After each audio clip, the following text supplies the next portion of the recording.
The first time Hale Morrow touched her, the brass weather glass in Nerina Calder's palm turned white with fog. Not dimmed, not clouded by damp.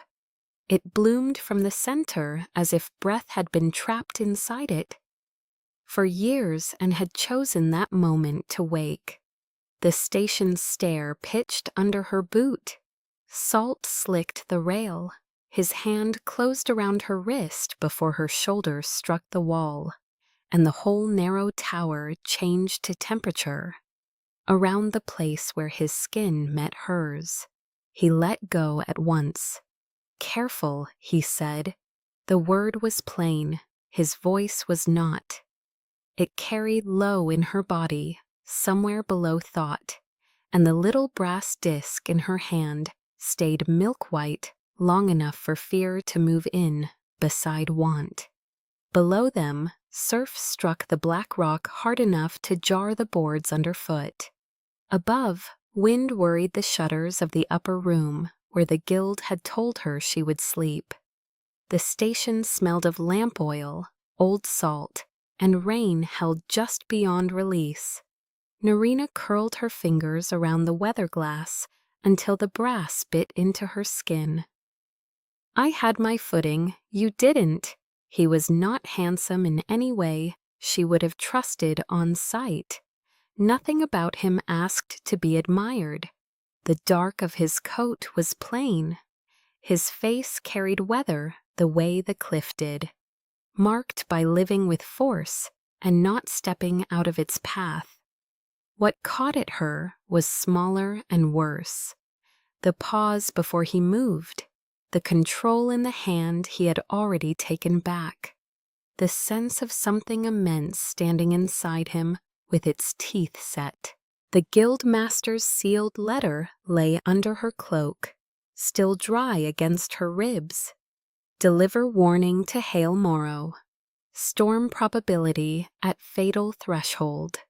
Remove yourself before event," as if she had not already read her own death 3 nights ago.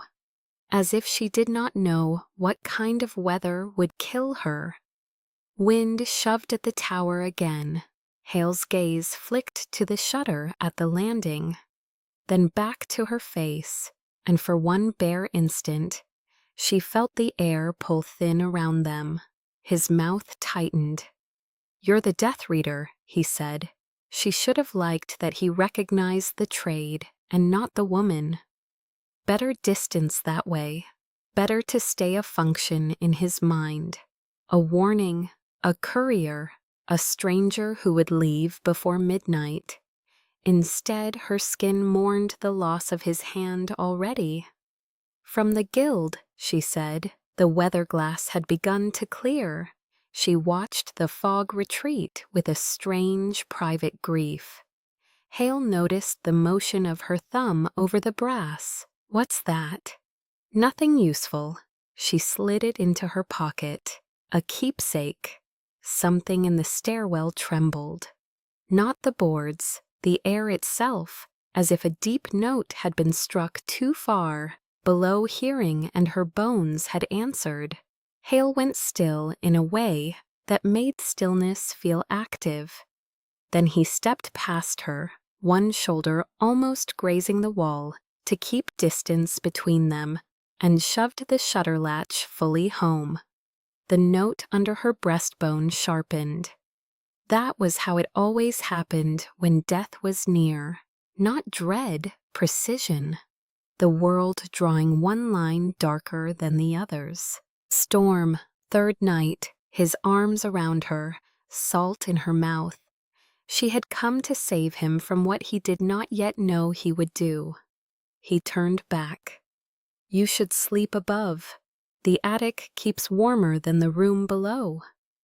"I won't be here that long." That earned her a glance too direct to endure comfortably. "No?" Nerina swallowed. The lie came ready. "Guild work. I leave at first light."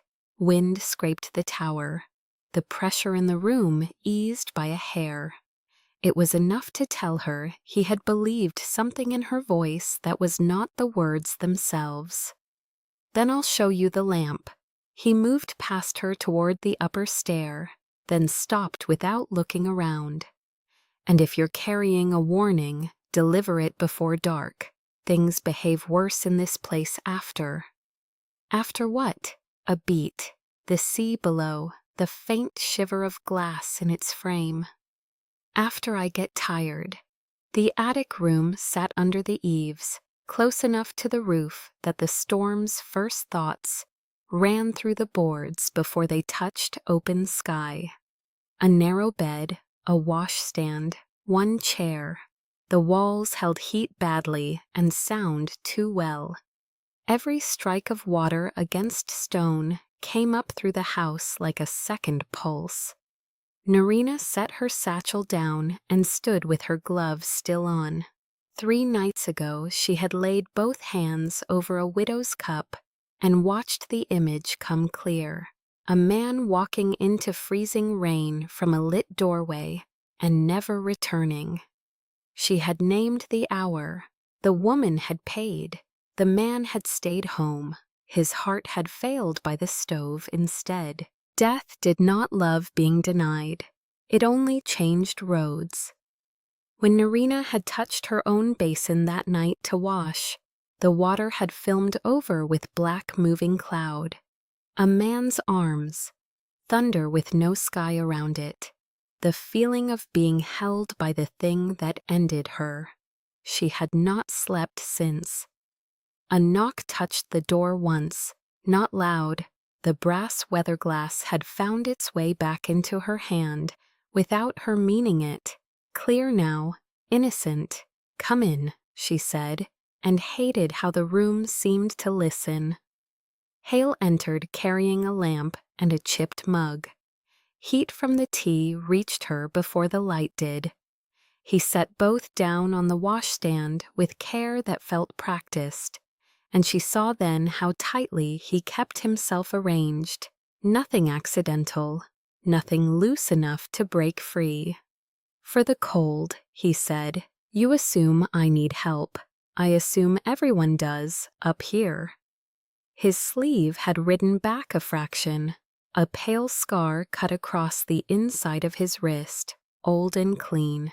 She looked away too late. He had seen her see it. The lamp flame thinned, the room pressed close. Nerina took the mug to give her hands a task. Steam touched her mouth, bitter herbs, too much salt in the water. "You live alone." "Yes, by choice." Hale leaned against the doorframe, but not all the way.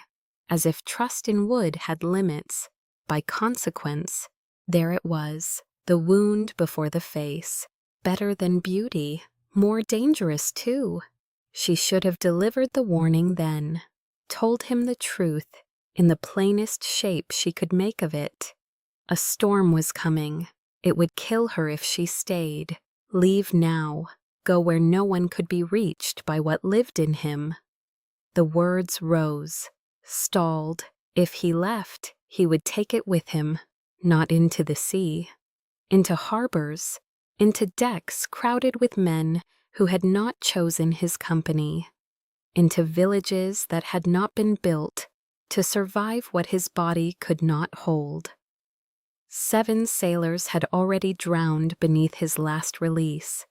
She knew the number before the guild told her. It lived in the records. It lived in the way people wrote his name carefully, as if the letters themselves had weather in them. The safer path, say enough to make him go. Let other people pay. Let the line on her own life survive one more day. Nerina set the mug down before she dropped it. "The guild sent me because there may be heavy weather." His expression did not alter. The air did, maybe. "It would be irresponsible not to warn you." He looked at her for a long moment, and she understood with a cold clarity that he heard omission the way other men heard music. Not the missing fact itself. the shape of where it should have been. "Heavy weather," he said again, almost softly, "and you came yourself."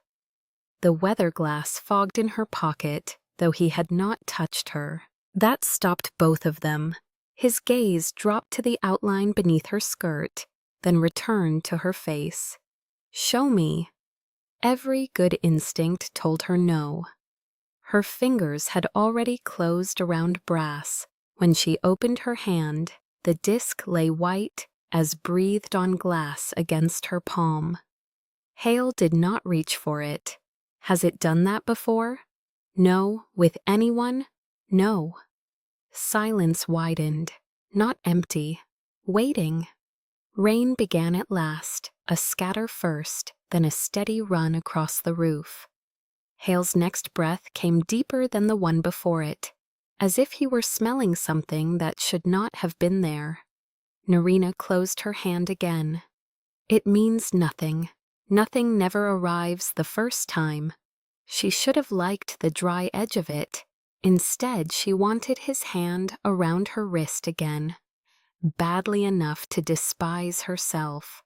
Wind found a seam in the eaves and sang through it. Hale pushed away from the frame at once, the movement abrupt now, controlled a shade too late.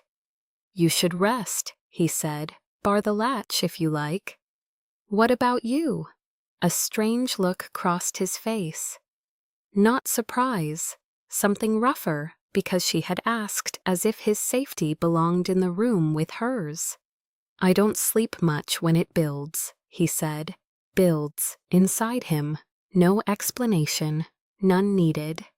He left with the care of a man carrying lit powder in his own chest. Dark came early over black water. By the time Nerina went down, the station windows had become mirrors crossed by rain. The lower room held a table, charts weighted with stones, and a bank of instruments she knew just well enough to mistrust. Hale stood with both hands braced on the sill above the sea, head bowed, no lamp near him. The room felt too warm around him. She crossed to the chart table. "You'll ruin your eyes. I know this coastline without them." Thunder moved far offshore. He flinched almost invisibly. One shutter on the south side slammed hard enough to shake the frame. Hale was already moving when the second followed. Nerina caught the bar from the wall on instinct and met him at the window before thought could do anything useful. Salt spray blew in. Her shoulder struck his chest. The whole station lurched with wind. "Here's who's, he said. They drove the bar into place together. His forearm slid along hers. Not skin, cloth. Enough! The weather glass in her pocket went white with fog. Heat jumped across her ribs where it rested. Hale made a sound low in his throat and jerked his arm back so fast the shutter banged again. For one breath, neither of them moved. Then the room surged. Papers snapped from the chart table and struck the far wall. The lamp flame went flat. One of the brass needles on the instrument board spun until it rang against its stop. Wind forced itself through the shutter seam in a shriek. "Hale, back away." Not shouted, pulled tight. She took one step. The pressure only climbed.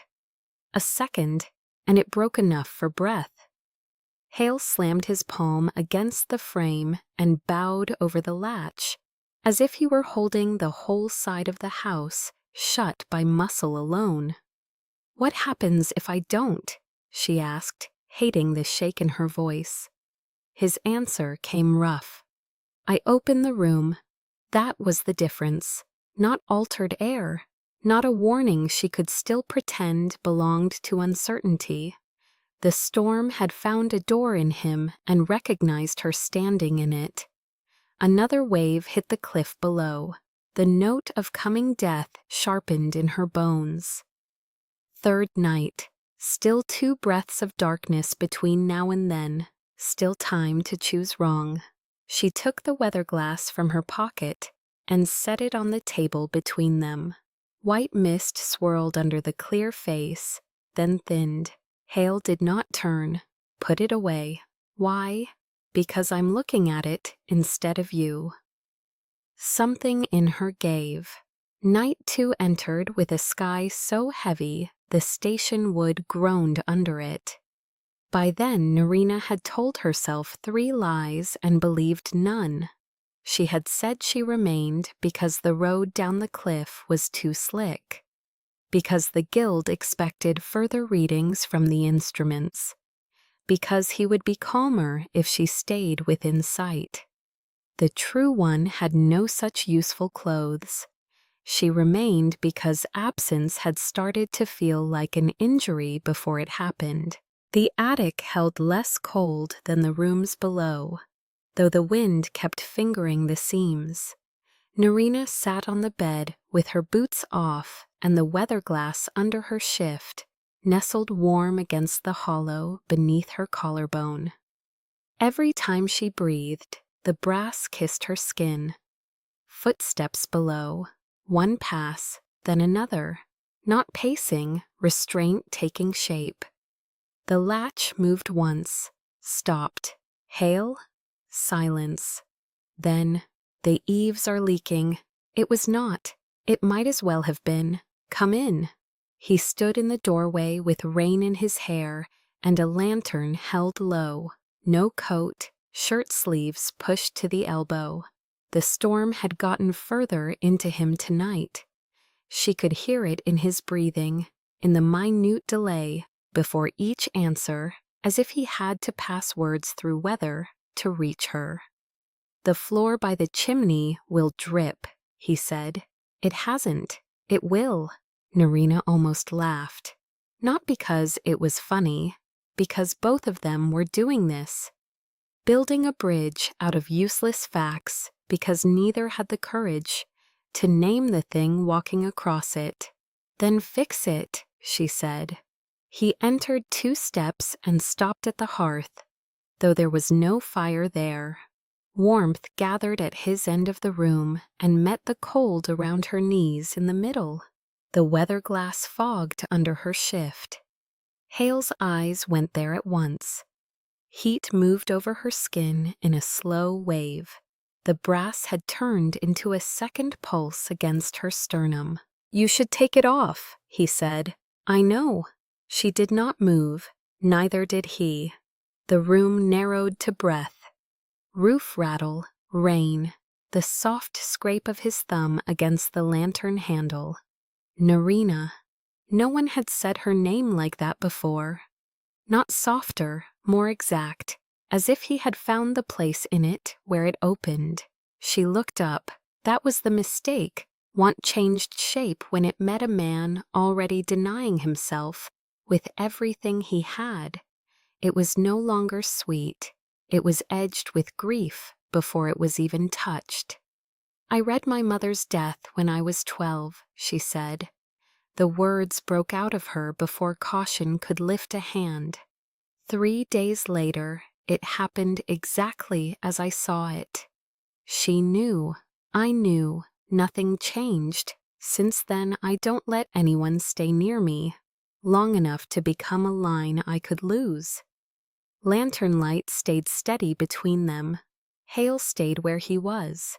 That was the mercy and the torture of him. Is that what this is? He asked. You keeping distance? I came here to warn you. That isn't an answer. No, it was not. Nerina pressed a hand over the weather glass against her chest. I don't know what this is. His breath caught. Neither do I. The confession emptied something out of the room. Not the weather, the defenses.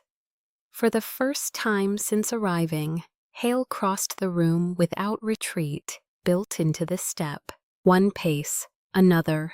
He stopped close enough for her to feel the heat pouring off him now. Not fever, held force. Dangerous because it wanted out. and was asking her, with every altered thread of air, whether it might. "If I touch you," he said, "something in me reaches." Nerina's mouth had gone dry. "I know, it isn't gentle." That almost made her smile. "Neither is the sea." Pain crossed his face then, not at the comparison, at the fact that she had not stepped back.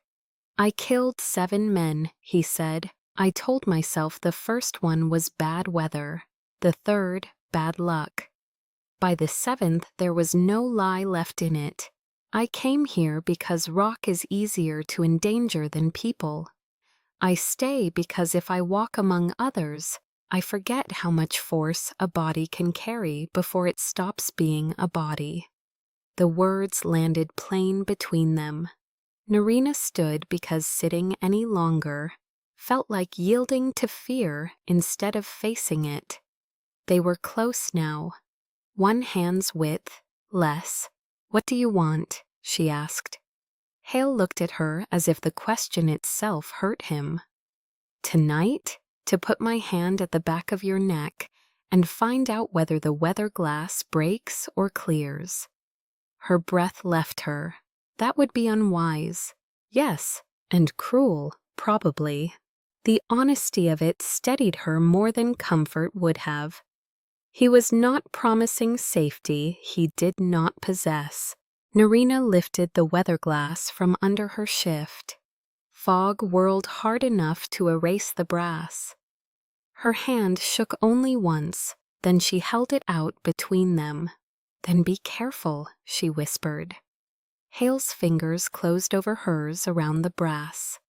Heat surged through her first, sharp enough to part her lips. Not burning, more intimate than that. As if every place in her body that had been held rigid for years had been found and named by temperature alone. His other hand came up, slow enough to refuse any lie about accident, and hovered at the side of her throat before settling there with devastating restraint. Fog flooded the weather glass until no brass could be seen beneath it. Outside, rain hit the roof harder. The eaves sang. A loose shutter below banged once and then again, as though the whole station had begun keeping time to what passed between their bodies. Nerina could feel the effort in him, the terrible precision, the storm inside him leaning toward the heat of her, and his own will hauling it back by inches. She leaned too. His forehead touched hers first. Not a kiss, worse, better. The sort of closeness that made the rest of her seem late to itself. Hale. He exhaled her name against her mouth without taking it. The storm answered. Wind pressed the walls. The lantern threw wild gold over the sloped ceiling. His thumb moved once at her throat, and the weather glass between their joined hands went so white it seemed lit from within. Nerina felt her own control loosen. Not magical, never that, but older. The habit of keeping her body outside her life. His mouth found hers at last, careful for no more than the first heartbeat. Then the caution broke into hunger shaped by grief, and she met it with all the wanting she had spent years calling prudence. Heat gathered in layers, breath, rain, the hard plane of his chest against her palm, her hand at the back of his neck, the room reducing itself to one bright, impossible fact. When he drew back, it was with a sound that told her the choice cost him. "If I stay," he said, voice raw, "I won't stop at enough." Nerina could still taste storm on him, salt and something metallic, like air before lightning. "Then don't stay." His eyes closed. The refusal was not of her. It was of everything in him that would take the invitation and keep taking until the roof came down around them. He stepped away. The room widened cruelly. "Sleep," he said. as if either of them would. The sea wall on the third night held no shelter and no mercy.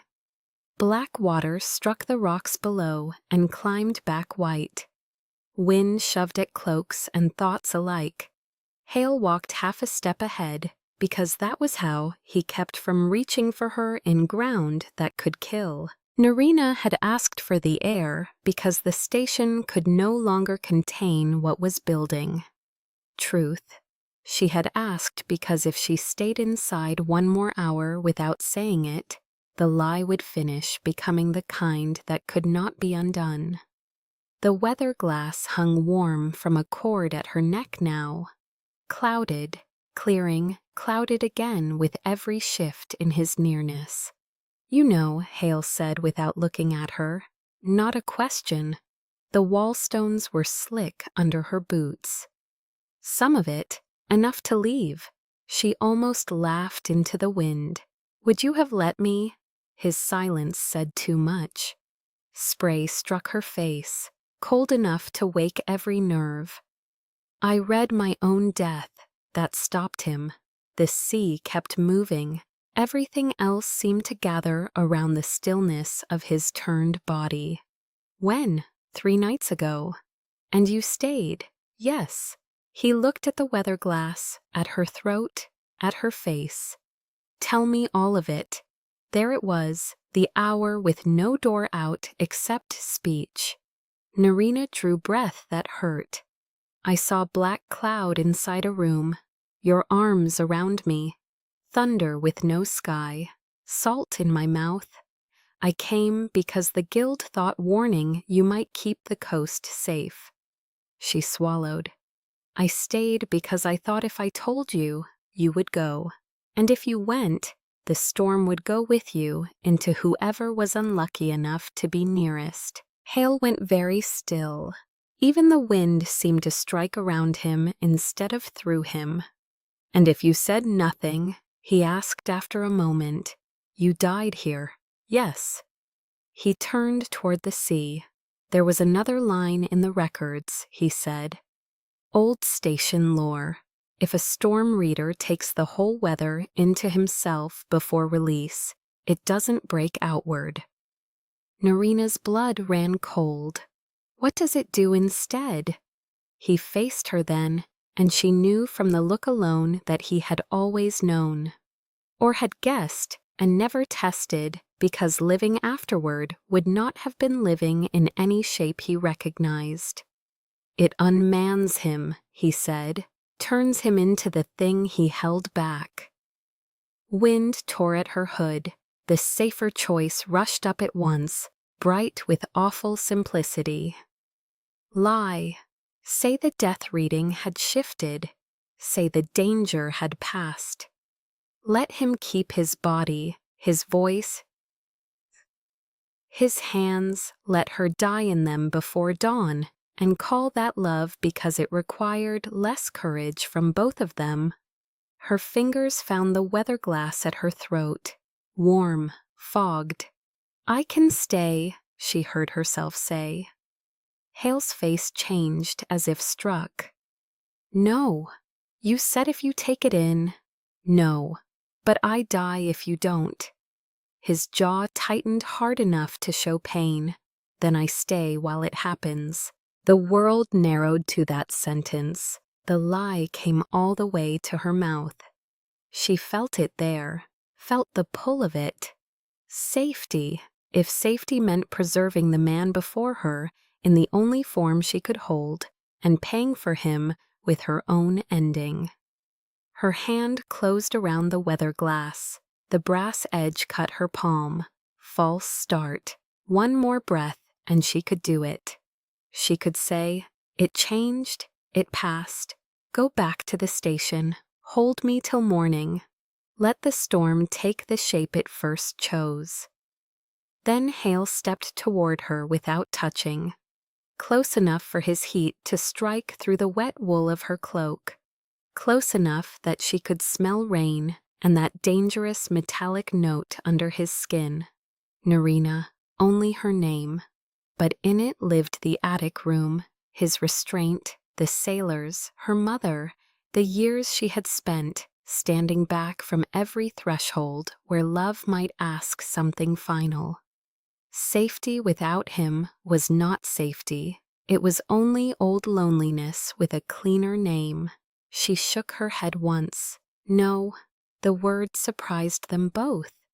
No, she said again, stronger now. I won't watch another death and call silence mercy. Understanding moved over his face like weather breaking. Grief first, then something fiercer because she had chosen with full sight. What do I do? The question nearly undid her. Hale Morrow, who carried storms in the cage of his ribs, asking what to do as if she were the braver body here. Nerina lifted the weather glass between them.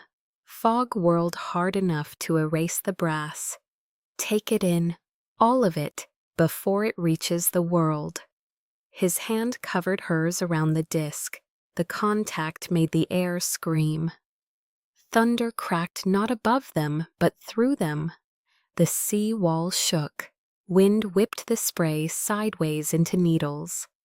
Hale bent over their joined hands as if the storm had found a wound there and was entering by force.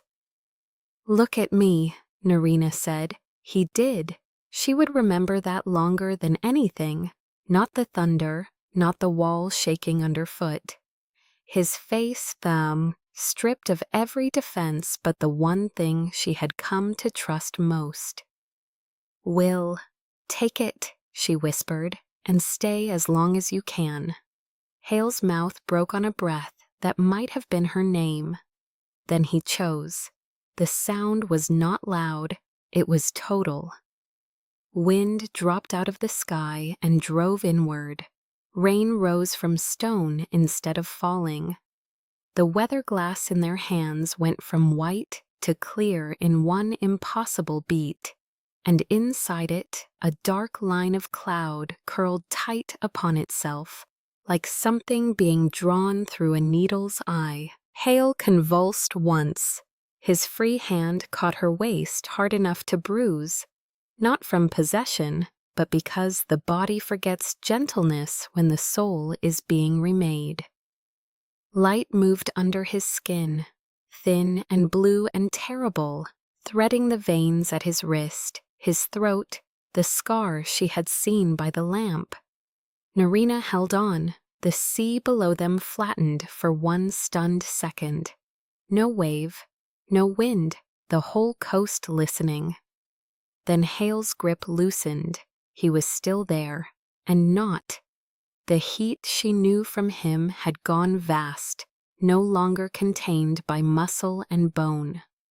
His face remained his, but altered by distance that had no business existing across the width of her own arms. The edges of him wavered where rain should have struck, and did not. Nerina, he said, and his voice came from too near and too far at once. The weather glass cracked through the center. She made a sound she did not know she could make. Hale touched her cheek then, and for the first time there was no danger in it, no answering violence in the air. Only coolness and the faint tremor of held weather learning a new shape. I can hold it, he said. Rain resumed, gentle now, the wall slick beneath them. Nerina leaned into his palm with all the grief she had no use disguising. By the time they made the station door, he had grown harder to look at directly. Not invisible, more like storm seen through its own rain. The lower room held stillness where his pressure had once lived like a threat. Instruments lay quiet, charts unmoving. The house, for the first time since her arrival, did not brace against him. Loss entered then. Not as thought, as absence felt by the skin.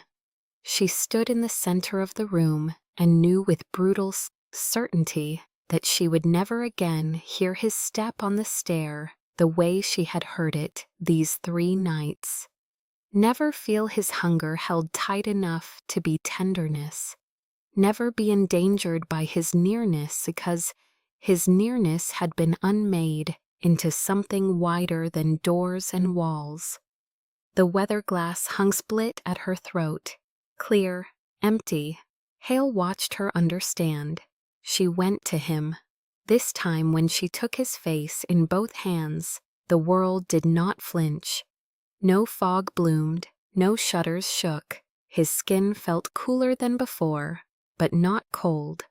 Like rainwater left in stone shade. She kissed him with tears already on her mouth, and he kissed her back with a gentleness that had cost him everything. "I can still touch you," he said softly, wonder and sorrow braided too tightly to part. "Yes, I don't know for how long. Then for now." "Outside, the sea answered in a lower voice than before. Something changed in her then. For years, every reading had come as an ending. A shut door, a line going dark. Now, standing against the man who was no longer fully a man, and not less dear for it, she felt another current under the old one. She touched the cracked weather glass. The skin along her forearms prickled. Not warning, not death. The sensation ran through her like the instant before a wave turns, the held place where water decides whether it is still sea or already breaking. Within the clear face, a faint silver thread moved where no fog remained, drifting from one side of the fracture to the other, like tide crossing a seam in stone. Dawn did not brighten the station so much as soften it. Hale stood by the open window where the first pale light met the sea. Wind moved through him and around him with equal ease. She could still see him. She refused to count on that. The cracked weather glass lay in her palm.